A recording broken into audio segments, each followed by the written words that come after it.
Welcome everybody, good afternoon. Welcome to Zandbroz. We are proud to be hosting the first NDSU Humanities Colloquium, and thanks to Tom Easern for kind of getting it going, and a couple other participants, John and Heath. Thank you for helping set this up, and we're excited to fill up our back room again and share knowledge, information. I think afterwards John will take some questions. I wanted to plug our next event that we'll have at Zandbroz, and that will be Sunday, February 19th at 2 p.m. We're going to be hosting Carol Engelhardt, historian, retired historian from Concordia, author of one of the best histories of Fargo-Moorhead. But his newest work is By the Sweat of His Brow, the R.M. Propsfield family at Oakport Farm, which is a history of the Propsfield farm in our area, and it should be very interesting. So come on down on the 19th at 2 o'clock. I'm sure it'll be fun. And restroom is at the back. Feel free to come up and get coffee, refill your wine quietly during the presentation. I'm sure they won't mind. And right now I'm going to turn it over to Heath Wing so he can introduce our speaker today. Thank you, Heath. Thank you. Right. Appreciate it. So for those of you who don't know me, my name is Heath Wing. I'm a Spanish professor over at NDSU. I am going to tell a brief story about Tom real quick.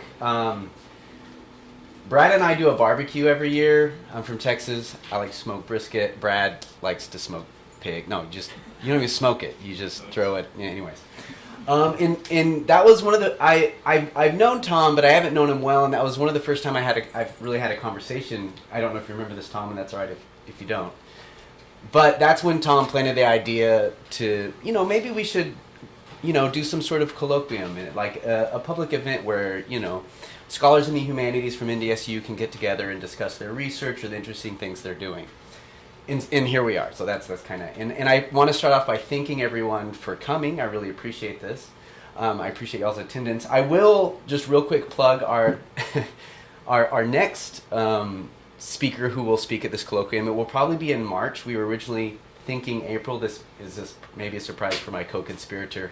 But we will have one more colloquium this semester, and a scholar, Manuela Borsone. She's a scholar from Wesleyan, Nebraska. She will be coming up here. She specializes in Argentinian gaucho Western genres. So if you like Westerns or you want to know what a gaucho is, please come back.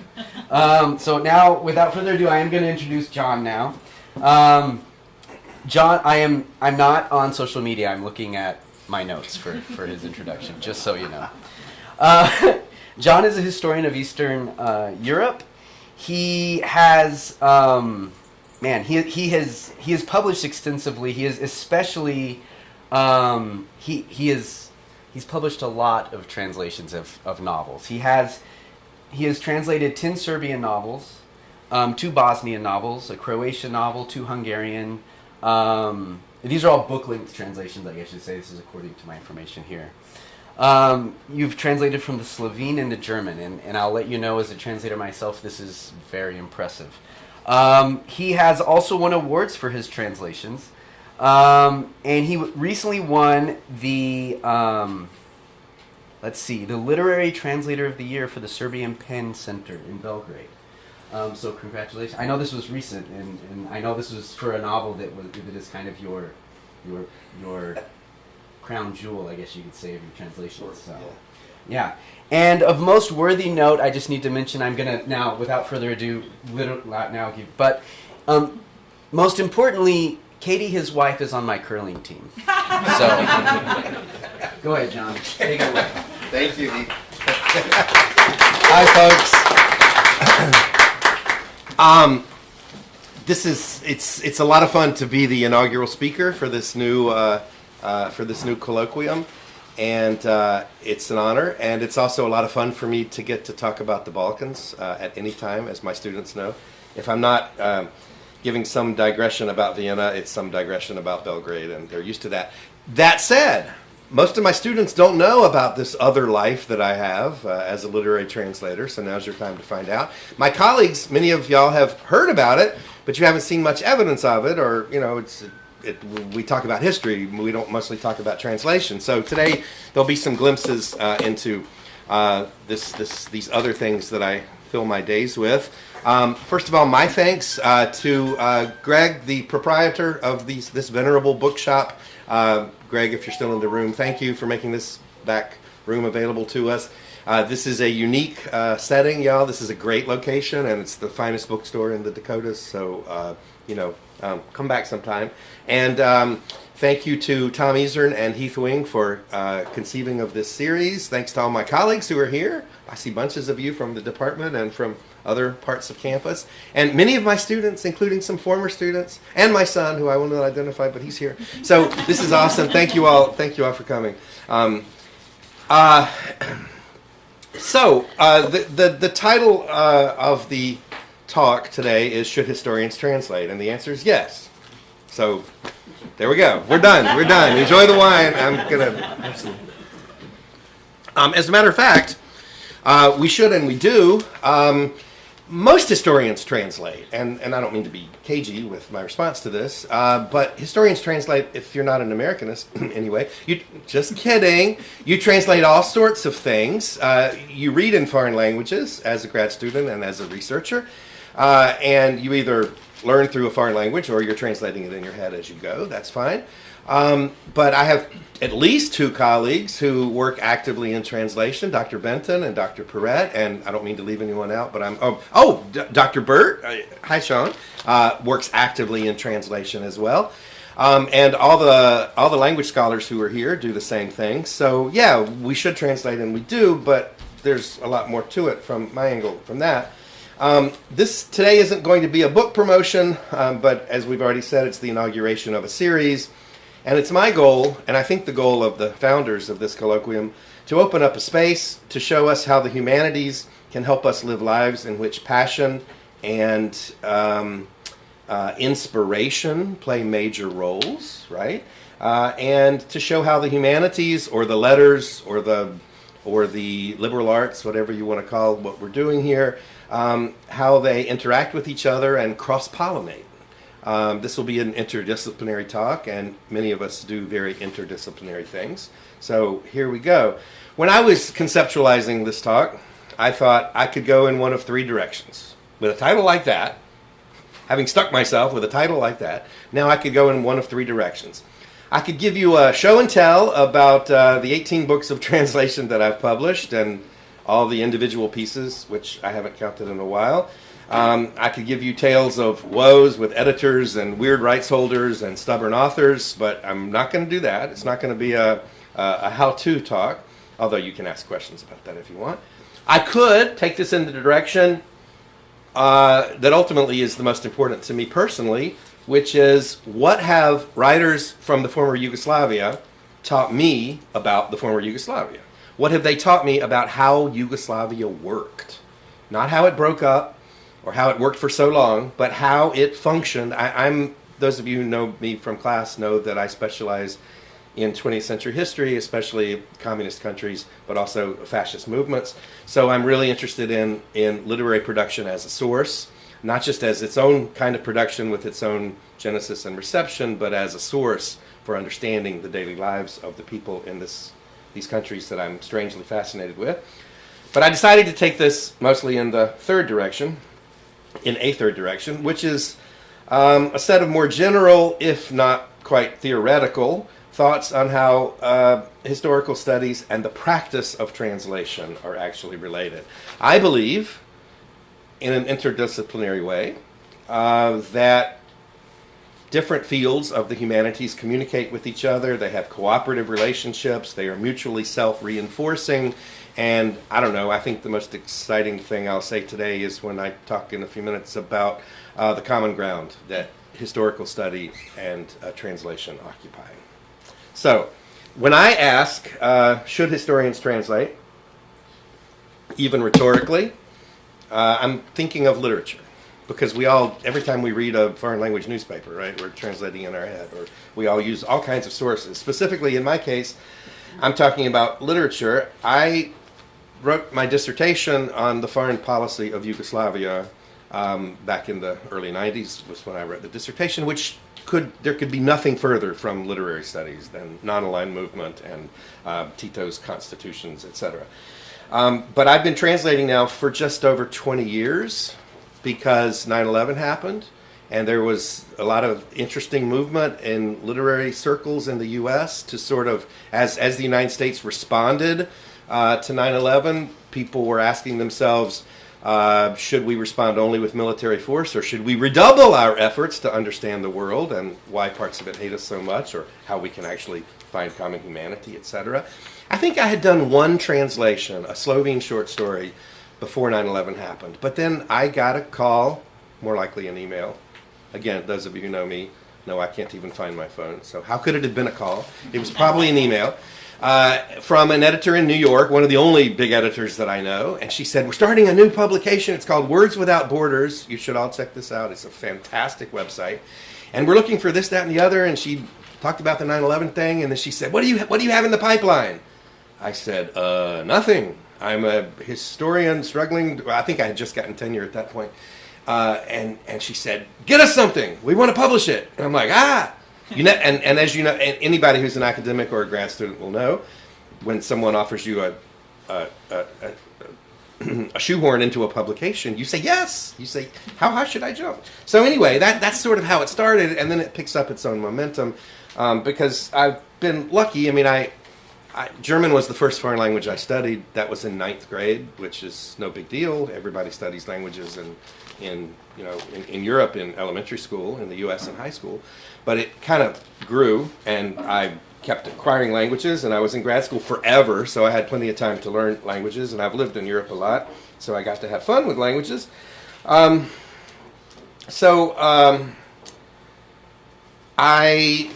decided I wanted to spend a chunk of my career and a gallon or two of my professional fuel into this area of literary translation.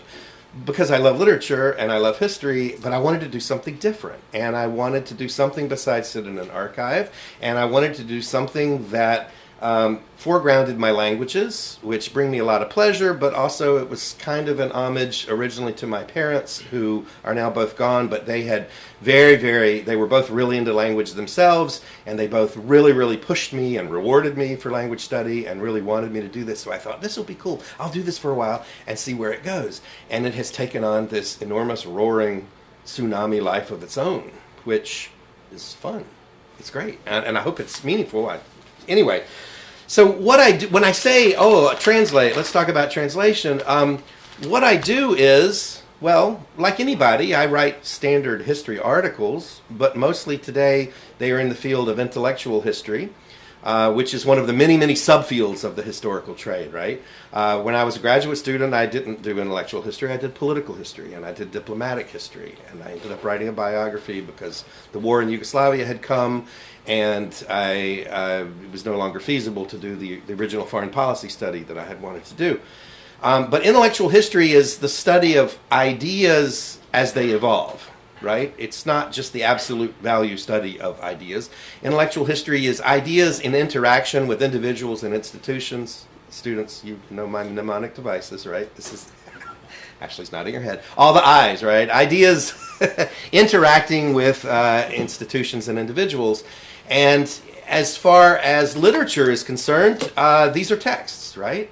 Literary works are texts. Now, they are artistic texts, and they have different standards of evaluation and interpretation that we have to respect. But they are also useful sources for following ideas. The ideas come out, again, in the genesis of the works and in the reception of the works, but I'm especially interested in the ideas in the works and the ideas embodied in the biographies of the people who write these works. That's just a long way of saying, or getting to the point of, how do I know when I want to translate a book? I mean, I'm not a commercial translator, right? I don't have to translate anything. I could just read it and use the stuff, use my ideas, and I'll talk later about why I don't just do that. I do that with some things. But again, I want to use the languages, I want to use these texts, but I pick books to focus on for intellectual history that are either controversial at the time or that are extremely rich in ideas. So maybe they're not always the greatest novels because, to some extent, sorry, Sean, modernist novels all read alike in some way. Sorry, Heath, they don't read alike, but you can elide a lot of the differences when you're looking at it under a genre rubric, and that's not what I do, right? I'm looking at the content of these books in terms of their ideas. So I pick a book that may be a neglected gem. It may be semi-forgotten. It may be in need of what some friends in the English department call recovery, which is a great thing to be part of. But I only translate the book if I love it. Why not? I'm not a commercial translator, right? NDSU pays my salary, and it's dependent upon a whole bunch of things. Teaching my classes and publishing regularly and doing service. And I hang out in Belgrade, for instance, when I go with a lot of writers, but I'm not translating their works. I'm basically mining them for ideas. And these are my friends now, so we do a lot of stuff. But I'm not translating the latest, greatest. I'm not looking for, a Serbian book to translate for Oprah's reading circle, right? I mean, Oprah's book club's awesome, but they'll get somebody else will translate the latest, greatest Serbian writer. I'm translating, I don't call them historical novels because that's a clouded and crowded and boring term. Novels that are important in the history of Yugoslavia, but that may not be on the tip of everyone's tongue. And I look long and hard. And like right now, I'm sort of between projects, right? I've got 2 little projects going on, but I have hit upon some really big projects, and they've almost all worked out, and they've almost all been well received. And in Serbia, which amazes me, it's great fun to say, they say, where are you from? And I say Fargo, and they say, is that a real place? No, because they've all seen the movie, but they're like, it's a real place? And I'm like, yeah. And they're like, you have a university there? And I'm like, yeah. And we have a Humanities Colloquium. We have everything. Right. So I translate a book when you may get $500 for translating a book, by the way. You may get $1,000 for translating a book. I will just go ahead and tell you this, just so you know this is not some lucrative side gig that I do. The most I have ever been paid for a literary translation was $1,500. Ever. These things can take a year if it's a really complex novel, right? This is obviously a labor of love. It's also scholarship the way I do it. So this is not a way, to supplement income so much as the honoraria are given by the publishers, and it's important, I think, to work within that system, because there are people who are commercial translators who rely on those honoraria to pay their rent, right? So I don't run around doing a bunch of stuff for free. I may do 1 or 2 small things for a friend, but I try to work with publishers so maybe I'm in love with a book. Maybe I've translated a chapter for myself to see how it goes, or a chapter to give to students to run up the flagpole in a class and see how it goes. But I don't want to publish it outside sort of the guild system, because there are people who really need that guild system, and as I say, fortunately I get paid a different way. But so let me switch gears a little bit and propose to you a couple of ideas. Why might historians be good at translating literature? Historians are good at translating all kinds of things. My 3 colleagues do all sorts of things that they translate with. But I think historians, especially with literature, with modern novels, let's say fiction. I don't translate poetry, by the way, except under duress. I have, but it doesn't really fit my working model. Why might historians be good at this? First of all, we know the languages. That might seem obvious, but we should revel in that fact as historians. Everyone should know more than one language, frankly, especially everyone who works at a university. But we know the languages. We keep our languages active by reading newspapers online, by going to conferences, by looking at primary sources, by talking with colleagues over coffee. But if we know the languages, let's revel in it. Let's roll up our sleeves and look for ways to make an impact, to get more mileage out of those languages. All right. Number 2, I would submit that historians know the material, culture, geography, and historical context of a whole bunch of literary works. Not necessarily a huge deal, because literature is different from history. It is an experience, as my buddy Dr. Burt says. And again, different rules of excellence apply from fiction. Fiction is not just history with a bigger vocabulary, all right? It's a different kettle of fish. But we've all been reading, well, have you ever read a translation and noticed a weird historical term that they translated wrong? And it's not a huge deal. It's corrected in the second edition, or they said put a footnote, but the editor should have caught it. Like, I saw one recently. I was reading something Hungarian in translation, actually in English, and they referred to something called the Vienna Prizes. And some of my students may recall 1938 and 1940, the Vienna Awards.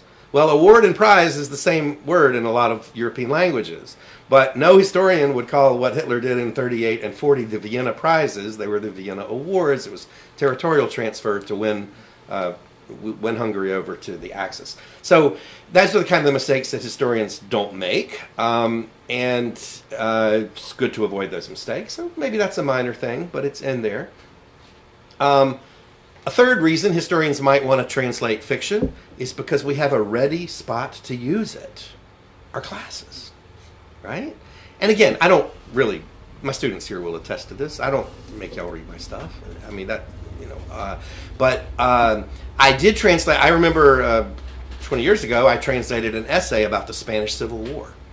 Actually, that was more than 20 years ago. So maybe I've been translating longer than since 9/11. Anyway, this was an essay from 1938 by a Slovene Christian socialist named Edvard Kocbek. And it's one of the best things I've ever translated. It was called The War in Spain. And it got him in endless trouble in interwar Yugoslavia.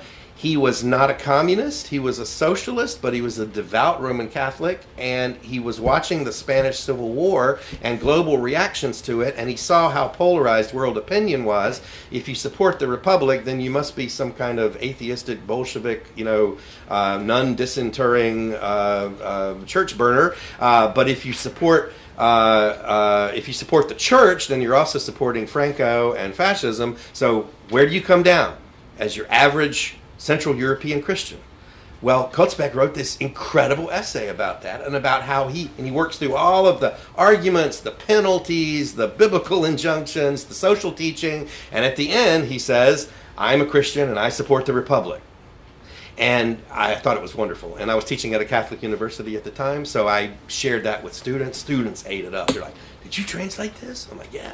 They're like, from what language? I said, from Slovene. And they're like, is that a language? I said, yeah, it's a language. And this Kocbek guy was really cool. Anyway, this Kocbek went on to become, his nickname in the former Yugoslavia is the conscience of Yugoslavia, because he didn't become an outright dissident like an Alexander Solzhenitsyn or something, but he was often banned for his hard questions and for his thoughtful answers. And he eventually broke with the communists, even though he wasn't a communist. His party had been in coalition with them. He broke with them because of some unconscionable things they were doing. He remained true to his faith despite shifting political and historical currents, and I just thought that was fantastic, right? So occasionally when you find something like that, you want to share it with students, and you certainly can. But there are two other reasons why I think historians might be good at translating fiction and trying to publish fiction. The first of these final two is that we're outsiders in the literary trade. We're outsiders, right? We understand theory, but we seldom use it. We can barely quote it, and we're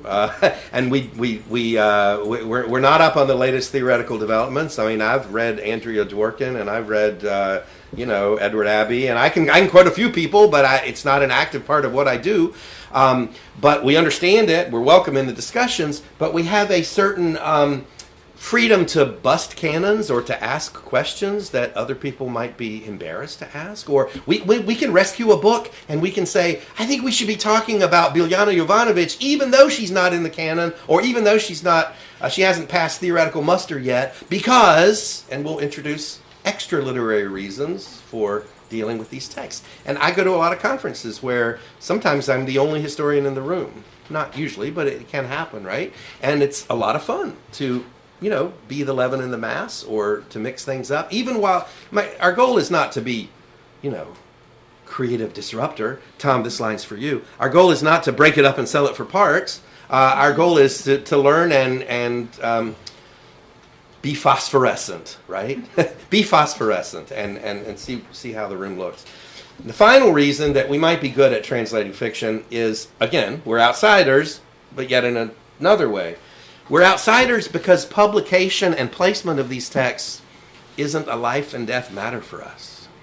Now, this might sound weird. It might sound smug. I realize there's privilege, great privilege, in being a tenured professor, okay? I can have failures, and I can still pay the rent, right? I have many projects. I have the time to do many projects because I'm not flipping burgers or translating people's driver's licenses and documents for commercial translation. I realize all that.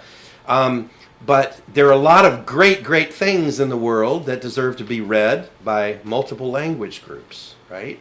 And the more of those things that get into circulation and get discussed, the richer we all are and the better off we all are. So I want to say I don't care how much my books sell, except they're not my books, they're the author's books.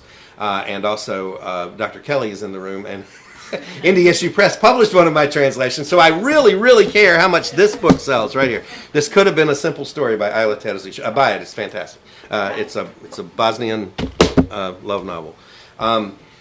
But in general, right, I mean, I don't have an agent, right, so I can't publish with Houghton Mifflin or Simon & Schuster. They don't know who I am, FSG. They get a translator when they need it. They have a little set of court translators.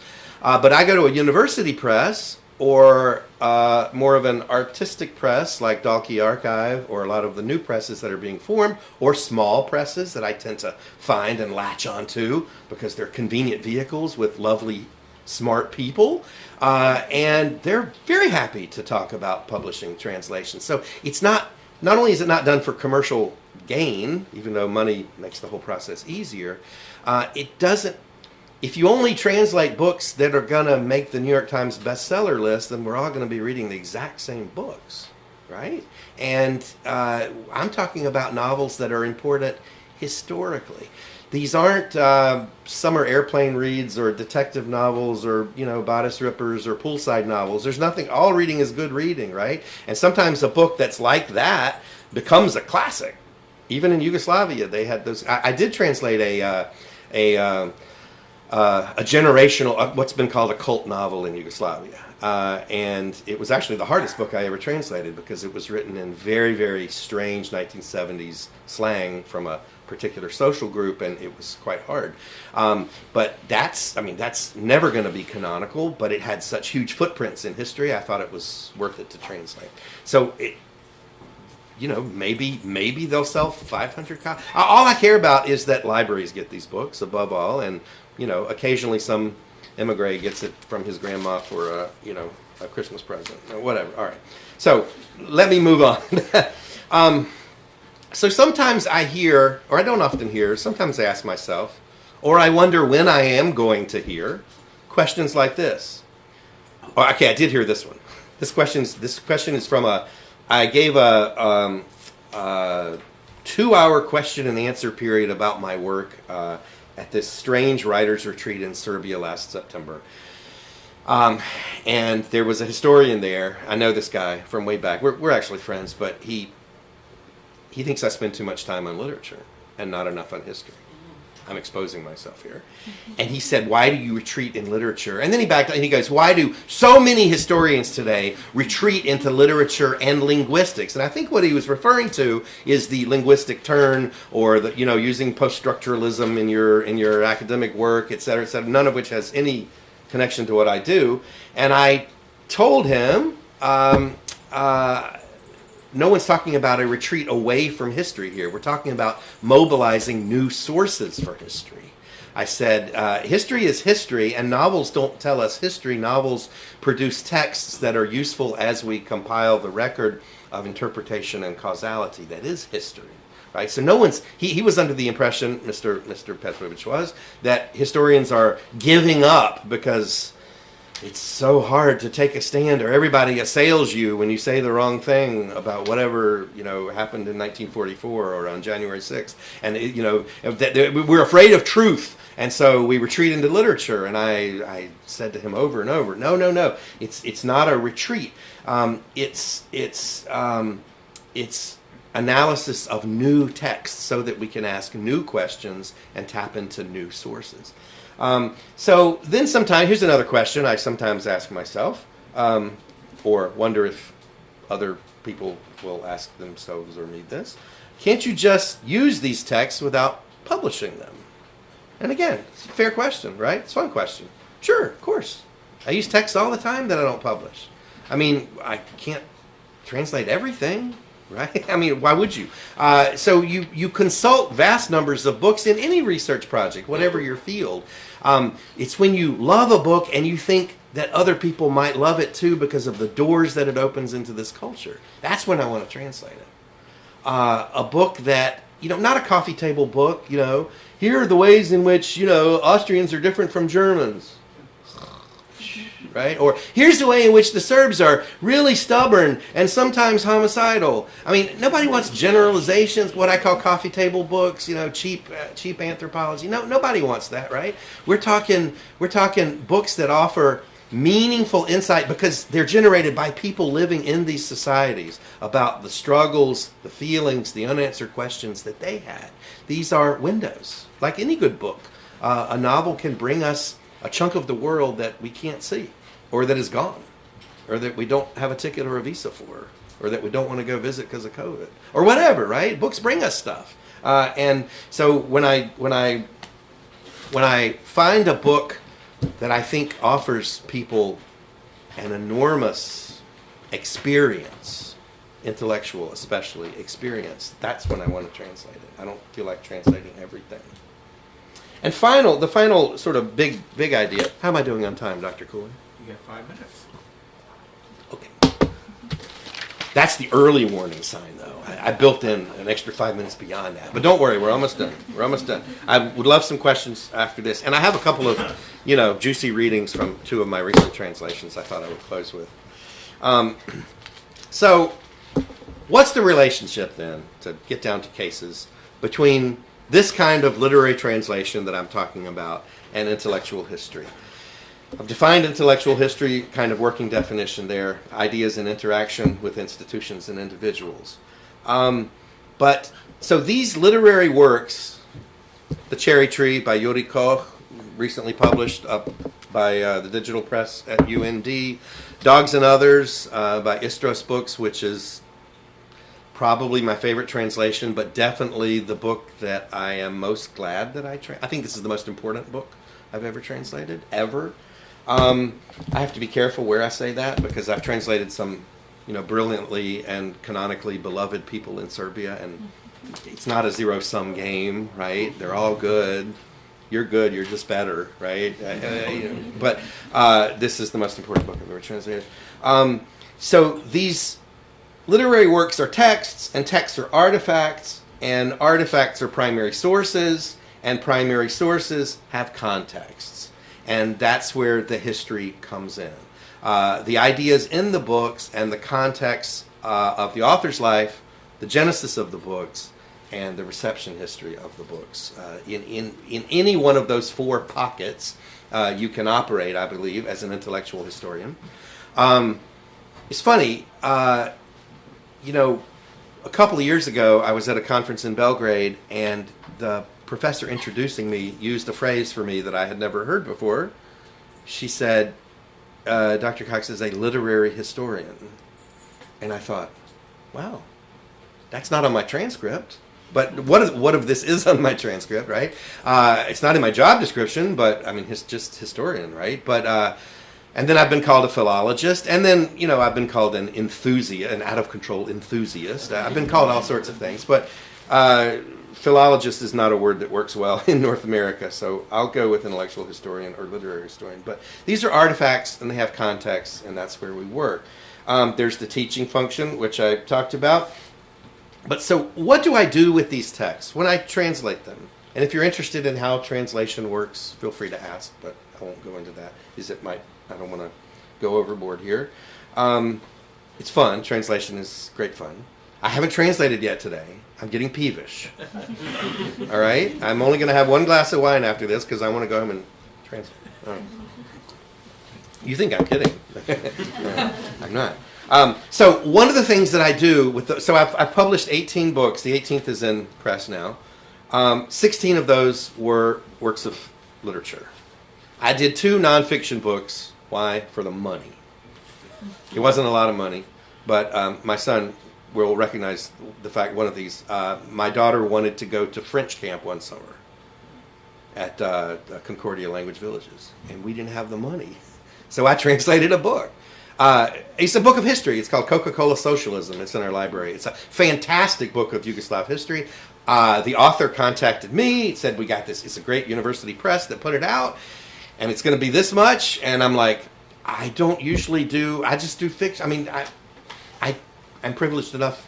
I'm not saying I'm powerful or rich or smart. I'm saying I'm in this position where I've got this passion, and what I want to do is do fiction because I love fiction, and I've got these unique ways of processing it, but I need the money, so fine, I'll do it. It's a great book. It's about the influence of American pop culture on communist countries in the 1960s and 70s, from the musical Hair to Bob Dylan and right up to Austin Powers, basically. It's wonderful.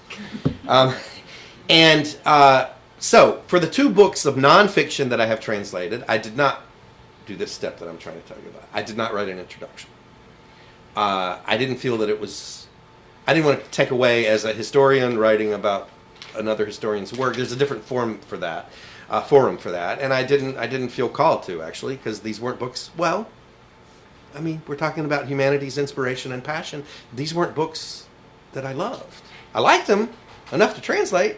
I'm not going to translate, well, there are lots of things I won't translate. Biographies of, Serbian oligarchs, for instance. Every Serbian oligarch now has a biography written, like the biggest oligarch in Serbia is made his money by selling laundry detergent. It's a lot less exciting than Russian oligarchs who form paramilitary groups and invade neighboring countries. But the Serbian oligarchs sell laundry detergent. And they'll have some, ghostwriter write their autobiography, or some out-of-work regular writer write their biography, and then they find an American to translate it. And I know a number of Americans who translated these books. I'm like, no, I don't have. All right. Anyway, where was I going with this?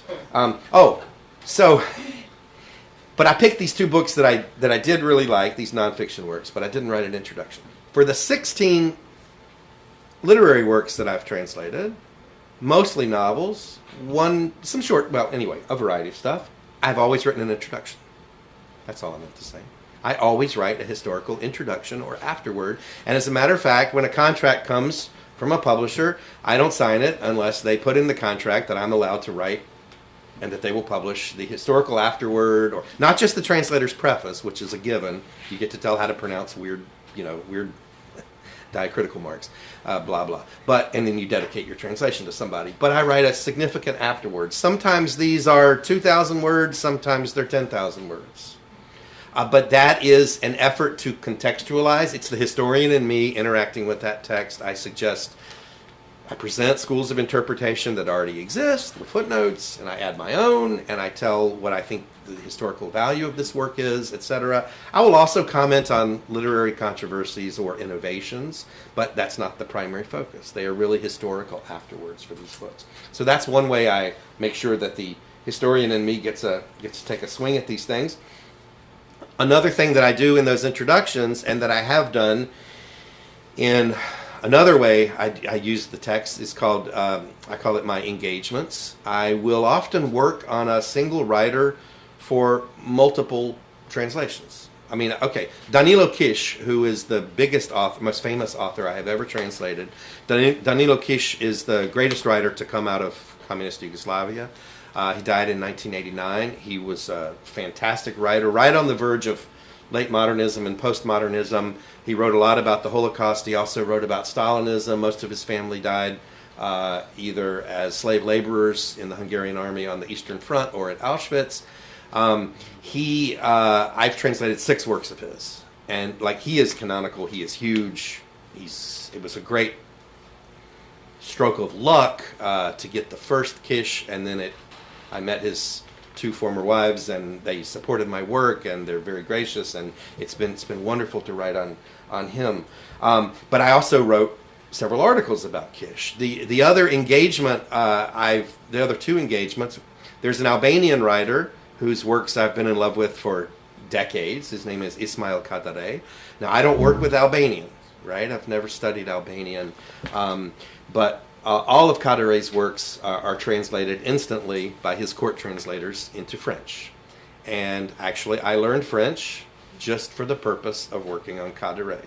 At my old university, I went to the French classes, and I hung out in Quebec whenever I could, and I learned, everybody knows a little French, right? But I really worked it up, and I actually published a translation of one of his short stories. It's on Words Without Borders from the French. But I wrote 6 or 7 articles on Kadare because he was so huge and he had written so much, and there was so much out there. So different intellectual topics that come out of his fictional works, blending with material I found in his interviews and his journalism and all kinds of stuff. And then I have a third engagement that hasn't grown as big as the first two, but it's with the Serbian writer Biljana Jovanović, in whose work I am deeply in love in a strange way, with whose work I'm deeply in love. I've done 2 of her novels, and I'm under contract for her 3rd novel right now, and I've written a couple of articles about her, but that's still got places it can go. So in these articles, like in the shorter introductions that I write, one of the techniques I use, I haven't found a really cool, pithy name for this technique yet, but so for today I came up with seedbeds of social history questions. So studying literature as a historian, for non-literary purposes, let's say, we don't necessarily find answers to historical questions in novels. Again, I want to stress, no one responsible here in the room is saying that you should give your students the novel Schindler's List by Thomas Keneally and use that as a textbook for the Holocaust. That novel is mostly historically accurate. It's a fantastic novel. It's a fantastic movie, right? But that's not a history book. It's a novel. And so liberties are taken, things are left out, cause and effect are left unexamined. It's different, right? It's different. So no one is confusing these things. But what I find is not answers in literary works, but questions. So the reason I love Dogs and Others so much by Jovanović is because I had never read a novel, and I don't think most Yugoslavs had ever read a novel like this when it came out in 1980, that examines everything from sexual harassment and workplace rape to elder care, suicide, horrific medical system, public transportation, drug abuse, venereal disease, art openings, and visa problems. It's got this whole world of, I won't even say it's the demi-monde of 1970s Belgrade. It's life. It's life in a big city, and it's not the kind of stuff you usually find written in communist countries. And when I read this, I was absolutely fantastically blown away. And when I analyze this book, I use it as I have not written you could easily write an entire social history on urban life just based on the questions from this book. I have not done that. Why? Well, I teach a lot. I love teaching. And I also moving on to other translations. But someday, like when I retire, or in 1 second, I'm going to tell you the big books that I do have planned on some of these as building blocks. There are all kinds of wonderful questions. Was the medical system significantly different from rural to urban areas? Well, one suspects yes, but that question comes out of here. What is it? How can some families afford a home care healthkeeper and others can't if it's a socialist country? Should this be, how did that play out? What did people think of those differences in the healthcare system? All kinds of great stuff.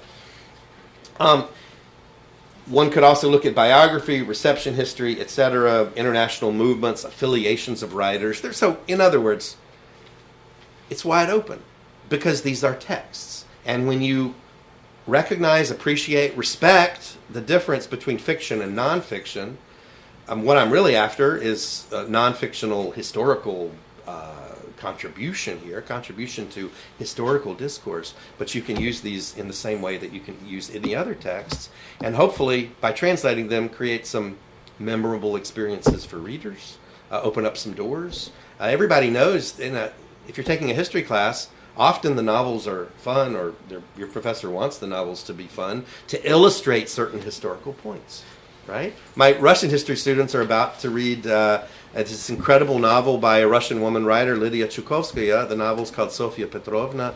It's a novel about Stalin's purges. But I think the name Stalin comes up twice in it. And the whole thing is about a single mom in St. Petersburg and what happens to his son after he graduates from high school. It's this very quiet, gentle introduction, unsuspecting introduction to the horrors of the Great Terror of 1936 to 1938. So you can teach and illustrate things with these. I didn't translate that, obviously. That's another. I mean, it's a fantastic book, though. And this is what I think I'm hoping for when I find these things. So, you know, if I had 1,000,000 years left in my life and 1,000,000 hours in every day, here are 3 books that I would write. I started a book a long time ago on the works of Ismail Kadare, this great Albanian writer. I was writing that book when I came here. And I didn't finish that book because being department head was too difficult, and I was spending my time on other things. But someday I would like to go back to that unfinished book on Kadare and finish it. Some publishers are still interested. The publisher that had been interested is no longer interested. But, you know, we learn to live with bumps in the road because no one's perfect. And students who get told to edit your essays, don't worry. Everybody has to edit. Everybody. And sometimes you lose sight of objectives and you lose a publishing contract. All right. Another book that I want to write that is actually embedded in the Fulbright proposal that I'm being considered for right now. I'm a finalist for another Fulbright. Is called States of Change, or Translating the Serbian Experience through History and Culture. I want to write a history of translations from Serbian into English and why they were chosen by talking to publishers, and there have been a few series, etc. You can count the number of people who've translated Serbian novels into English on 2 hands, and I know a lot of them.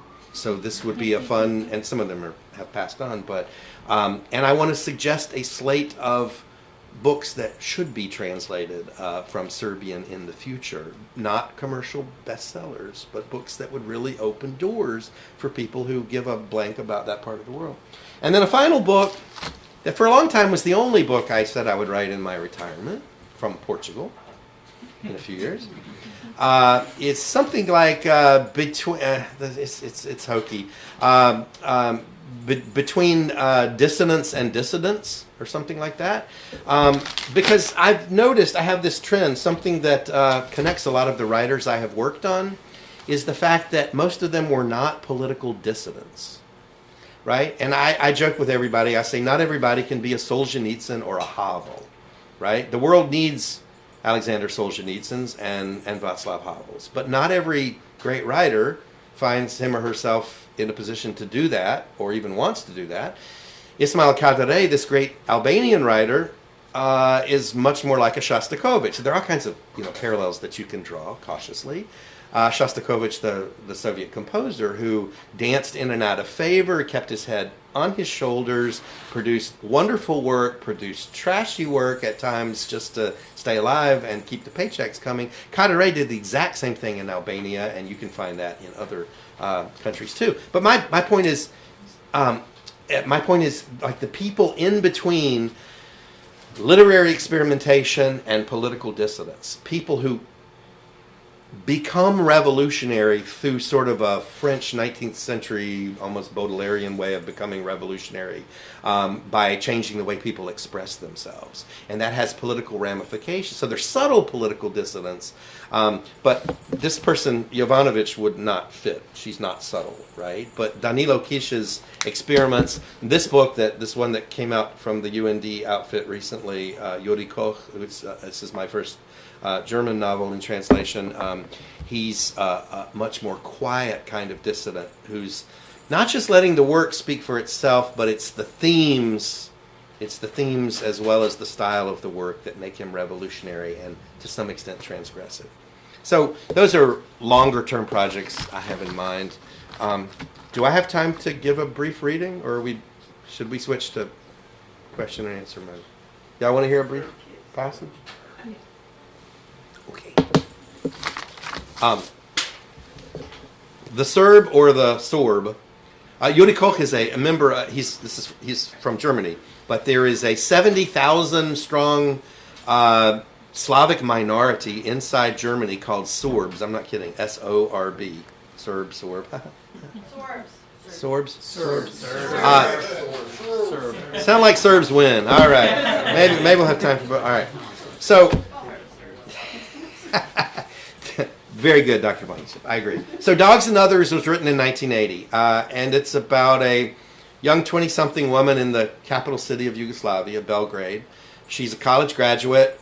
She works kind of as a librarian at a factory. Factories all had libraries in socialist Yugoslavia, and workers were always given books, instead of a watch or a pen or a keychain that you might get for your 10th anniversary at NDSU or something. In all the communist countries, they gave you books with a nice big stamp in the front, and it's wonderful. But her name is Lydia, and she's in this messed up family.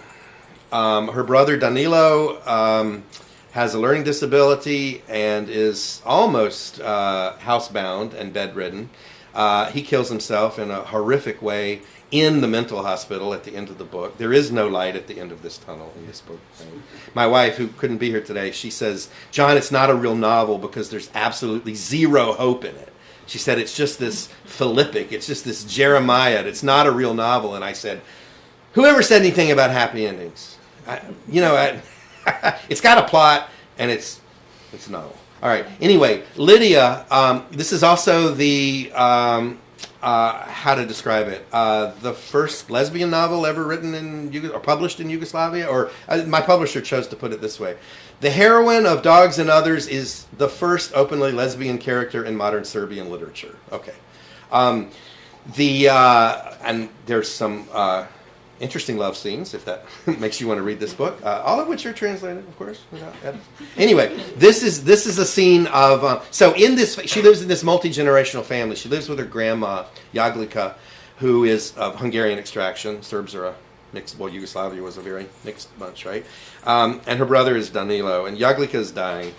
The grandma. The month of May is not exactly the greatest time to die, or especially to be buried. This novel is supposed to hit you like a ton of bricks, right? It just comes at you. It's just the throttle. The pedal is to the metal, and most of it's bad news. But anyway, it's not exactly the greatest time to die, or especially to be buried. Jaglica, that's Grandma, spent the whole night dying horribly slowly. Danilo was sitting in his room. That's her brother. He would show up periodically and ask, and keep on asking, "Is that her soul, Lydia? Those little white bubbles?" Or, surely that's her soul, right, Lydia? What else could there be that's white like that? Give her some water. Can't you see she's thirsty, Lydia? He came back every half hour to look at Grandma. Not yet. Those little bubbles are still coming out. And he looked amazed. He seemed to be off his rocker. Damn it. Jaglica and I passed the entire night, in fact, alone. I should have left her in peace. At first she was just a little yellow, and then later she was yellow all over, and by morning she was dead. She was with God, completely white and totally pure. For days before that, she'd been repeating, "I never did anything nasty to anybody." And Danilo tried to cheer her up. "Baba, stop it with those stories about sin, your sin. How did that one curse go in Hungarian you used to say? Come on, Granny. What was that curse in Hungarian? Fuck you and your copper angel whistling on 7 weeping willows, Granny. Was that it? Were you whistling or playing the flute? Eh, Baba?" But Jaglica, who had long since forgotten the language of her mother, would say, "Not 7, but 10. Do you understand, Danilo? 10 willows." And Danilo, bustling around the rocking chair, holding his half-dead grandmother, said stubbornly, "Come on, Baba, say it in Hungarian. Please, Granny." Jaglica, I love all the multicultural stuff.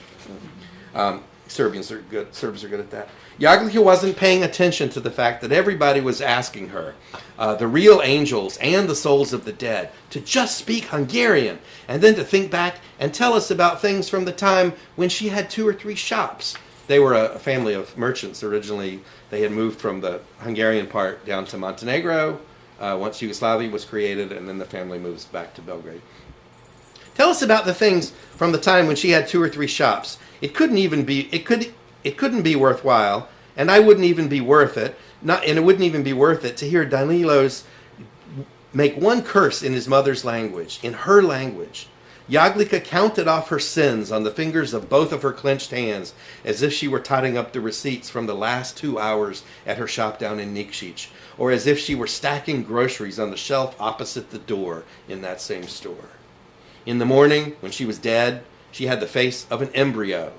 Everything was erased by the hand of a copper angel and by the hand of Jesus on the wall. The coroner, that graveyard doctor, arrived pulling on a pair of transparent gloves. He turned the stiff, deceased, having now been introduced to this god and that one, and now angelic Jaglica first onto one side of her body and then the other, like a small planed tree trunk.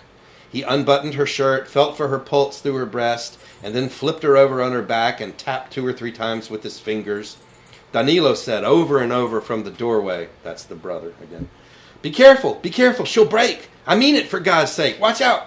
Then the coroner sprinted off to the bathroom, tripping over his own feet, washed his hands, threw the plastic bag gloves on the floor, pressed a piece of paper with an official stamp on it into Danilo's hand, saying that Jaglica died a natural and not a violent death, and left, taking 2 steps at a time on his way down. Before his visit, I had washed Jaglica and dressed her. Cheda, that's their home health care assistant that they can somehow afford, Cheda helped me. He had come half an hour after getting Danilo's phone call. He was panting and growling. My God, is she heavy. Danilo lugged the wash bowls in and out, muttering fretfully every time, is there really more, Lydia? What is this? Meanwhile, the vital fluids just kept pouring out of Jaglica, and after they placed her in the coffin, they kept on. Puddles remained on the bed. So, actually, they pay for the home health care aid from the mom. Notice I missed, the mom's not here. There's the protagonist and her brother and the grandma. The mom is in Italy on her 8th or 9th husband and can't be bothered to deal with family affairs, including her dying mother. Her name is Marina. So all Marina did was send a telegram and send money by wire so that her mother would be buried where she wanted. But she said she wouldn't be able to come to the funeral because all the transport workers in the world were on strike. Bullshitter. But none of us knew where it was that her mother wished to be buried. Here, there, way over here. So Cheda suggested that I give him the money for everything and he would take care of all of it. Hunky-dory. So we had Jaglica cremated. There was no room for her under the earth here and no room there, but only in the oven. The most random set of relatives then flooded into our house, blew through in perilous bursts, and one after another, they grew irate and started talking all this bullshit about Christianity, decent burials, just not like this, burning her up, and all the rest of it. So, questions about daily life under communism that have nothing to do with politics. Thank you. Thank you. Thank you.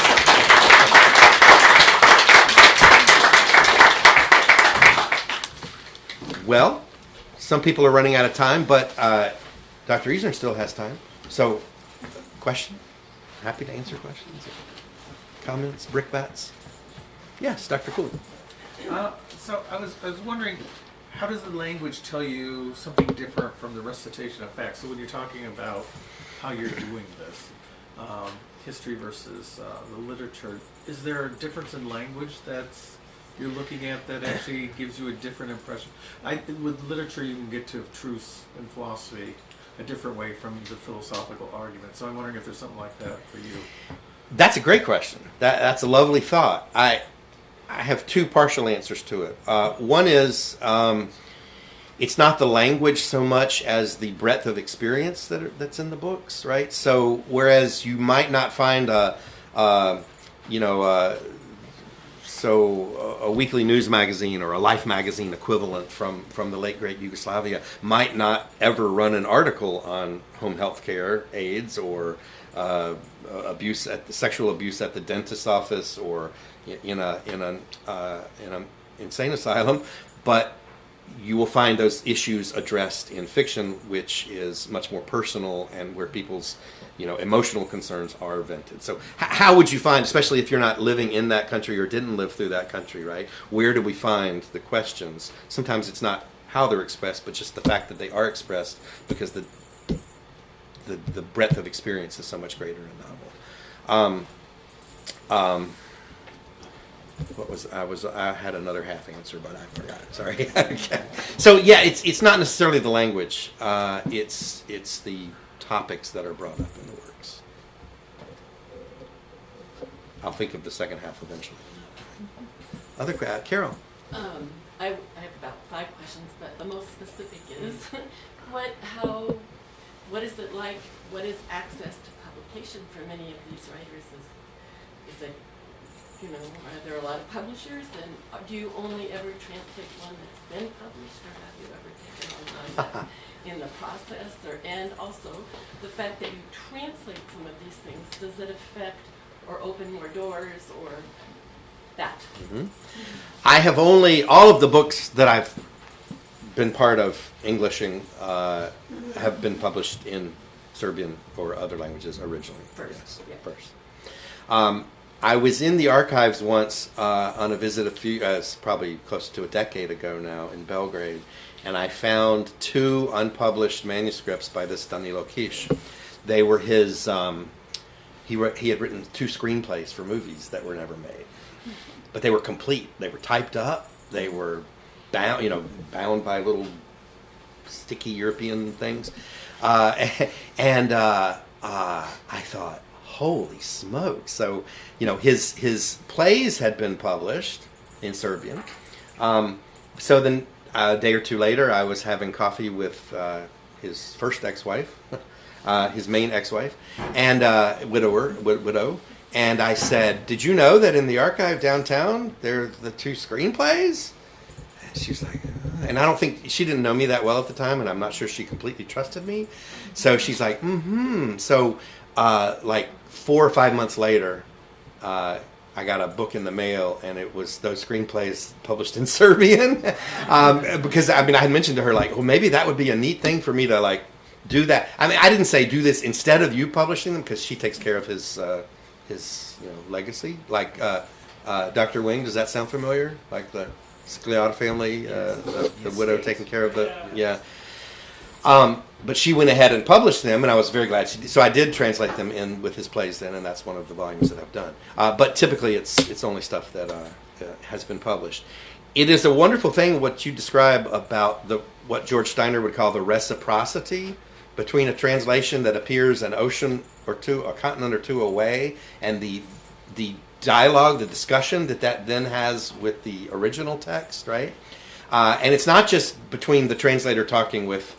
When I go to Belgrade, sometimes newspapers want to interview me, like, how did a guy from North Dakota discover this book, right? And I tell the same story 5 times, but it's, but it's more like just the texts themselves, at some level, are having this discussion because future readers are going to read and compare. Or it's not that anybody goes through it and says, oh, Cox did that one sentence brilliantly, but this noun is improperly done. Typically you don't read translations that closely, right? But I'm framing this in a certain way with the introduction and the preface and the afterword, and I'm talking about it in a certain way in my historical writings, and that gets the conversation going with the original.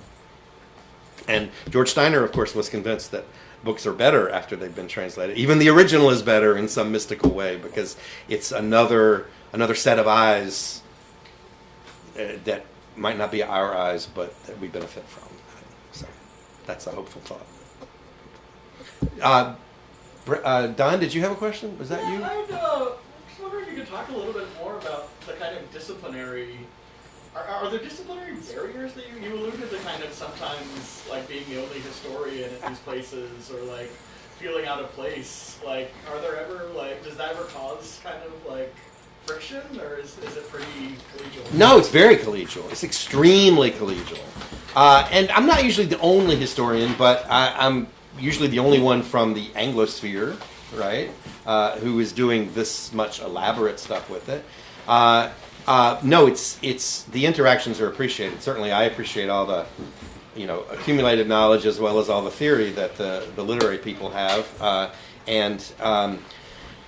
Typically the academics and their students, not to mention the families of these writers, are thrilled that somebody's looking at it in a different way. They tend to be thrilled. You can tell very early if a collaboration or if a project is not going to work. It's kind of interesting because last year was a big year for me because, as Heath mentioned, I won this award in Serbia, but it's also the first year that I got 2 major rejections for rights for some books that I wanted to do.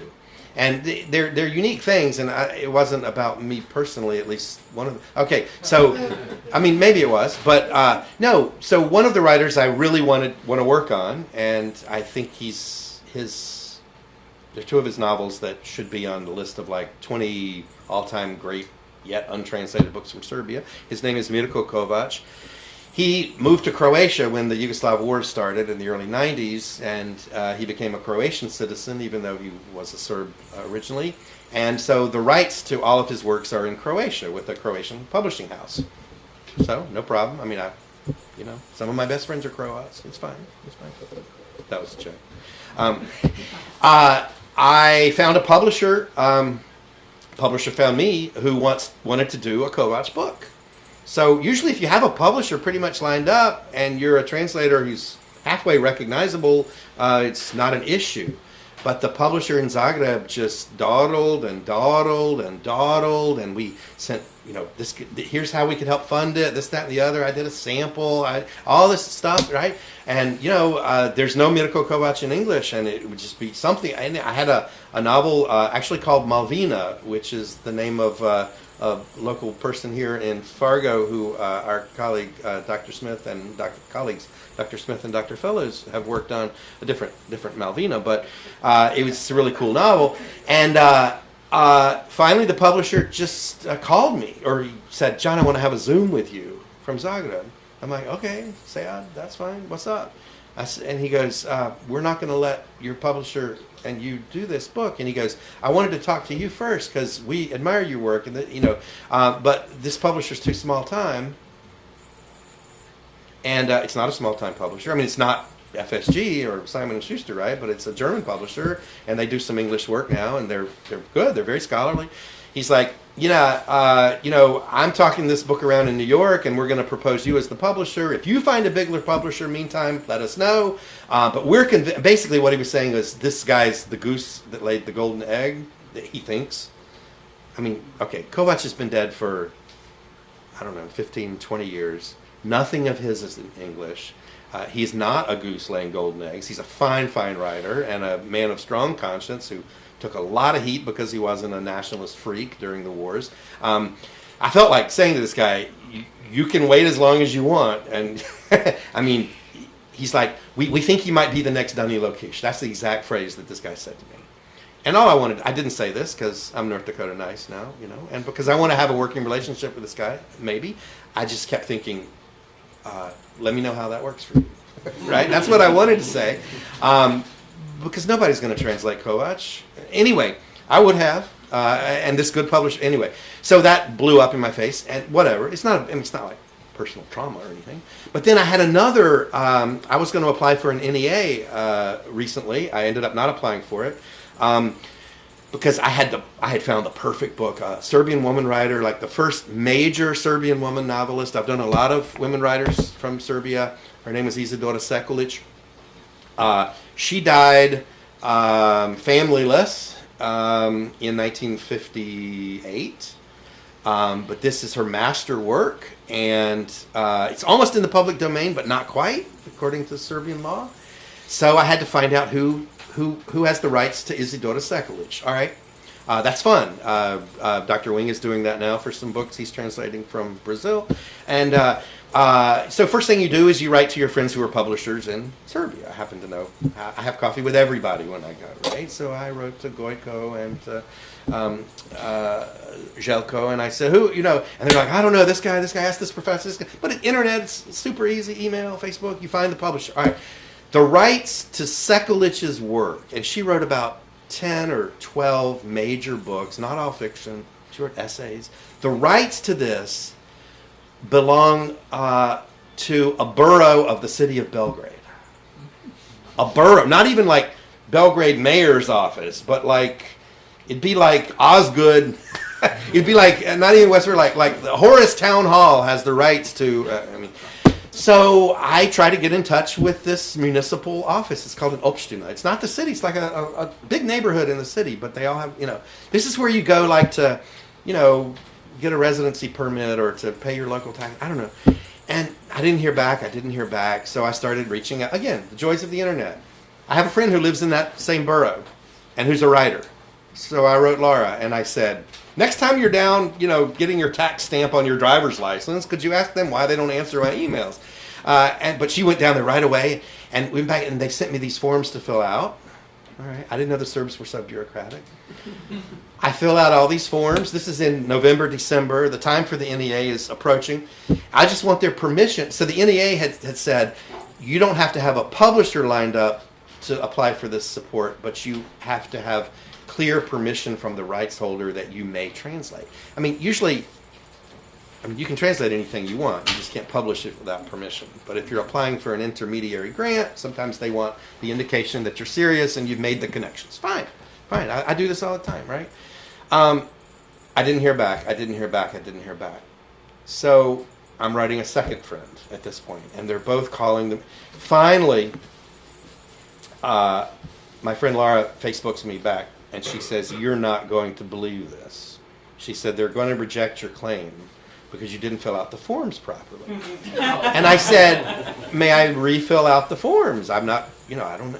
No, she's like, no, you filled it out fine. You were very honest. She said, you are not registered as a corporation in Serbia. You personally. She said, you're not what's the term? You're an individual identity. You're an individual agent. You're individual whatever. Your matični broj. I needed to be either a Serbian person or a foreigner incorporated in Serbia to get the rights to do a translation of a 60-year-old novel. Now, so I wrote back and I said, there must be some misunderstanding. I'm not asking for the movie rights or something potentially lucrative, right? This is going to be a scholarly translation of this 300-page book that probably 8 people will read in English. They don't want this translated? And they're like, no, they want a Serb to translate it. And I'm like, well, why? How many Serbs can? There are Serbs who but typically your target language is your mother tongue, and your source language is the cool one that you're working from, right? And it's like, sure enough, a few days later, in email came the rejection with this long explanation. You did not follow paragraph 6.32, which says that in field A/G4, you must have entered the name of your Serbian corporation since you are not a Serbian person. And then she wrote in her hand at the bottom, handprint, thank you. And I'm just like, yeah, we're not doing this. We're not doing it. So I threw all my photocopies of related materials away. I'm cleaning out my office for those of you who haven't noticed, and I have to get rid of paper. So I'm like, well, this is not going to happen. So I don't know how I got off on that, except to say that, sometimes they don't work. Sometimes the projects don't work.